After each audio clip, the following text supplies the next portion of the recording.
ISKCON মিশনের ব্রহ্মচারী চিন্ময় মহারাজ চিন্ময় ব্রহ্মচারীকে arrest করছে বাংলাদেশ সরকার, এবং এয়ারপোর্ট থেকেই বাংলাদেশ গোয়েন্দা পুলিশ অ্যারেস্ট করছে।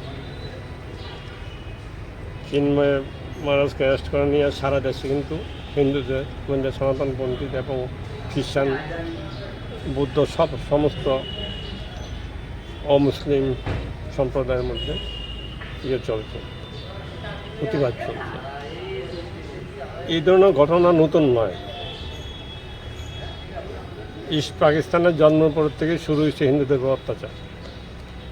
ইস্ট পাকিস্তান যখন জন্ম নেয় তখন হিন্দুর সংখ্যা ছিল 29%।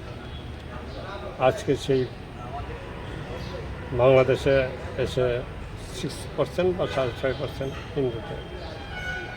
প্রতিদিনই চেষ্টা হচ্ছে হিন্দুদেরকে তাড়িয়ে দেওয়ার। Forum for protection of minorities in বাংলাদেশের উদ্যোগে গতকালকে যে শ্রীকৃষ্ণ মিশনের যিনি হিন্দু ধর্মের প্রচারক ছিলেন বাংলাদেশের, স্বামী চিন্ময় কৃষ্ণদাস ব্রহ্মচারী, কৃষ্ণদাস প্রভু ইস্কনের যিনি প্রধান ছিলেন, ওনাকে যেভাবে গ্রেপ্তার করা হয়েছে, এটা আমরা মনে করি হিন্দু ধর্মের উপর বিশাল একটা আঘাত। এর প্রতিবাদে আজকে আমরা এই সংগঠনের উদ্যোগে বাংলাদেশের হাই কমিশনের যিনি দায়িত্বপ্রাপ্ত আছেন ওনার কাছে আমরা ডেপুটেশন দিয়েছি।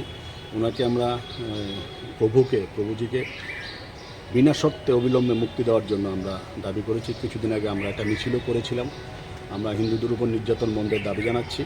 পাশাপাশি ওনাকে যাতে অবিলম্বে যাতে বিনা শর্তে মুক্তি দেওয়া হয়। পাশাপাশি যাদের গ্রেপ্তার করা হয়েছে, বাংলাদেশ প্রেস ক্লাবের যিনি সচিব ছিলেন শ্যামল বাবু সহ সবাইকে যাদের গ্রেপ্তার, তাদেরকে মুক্তি দেওয়ার জন্য আমরা অবিলম্বে দাবি জানাচ্ছি বাংলাদেশ সরকারের কাছে।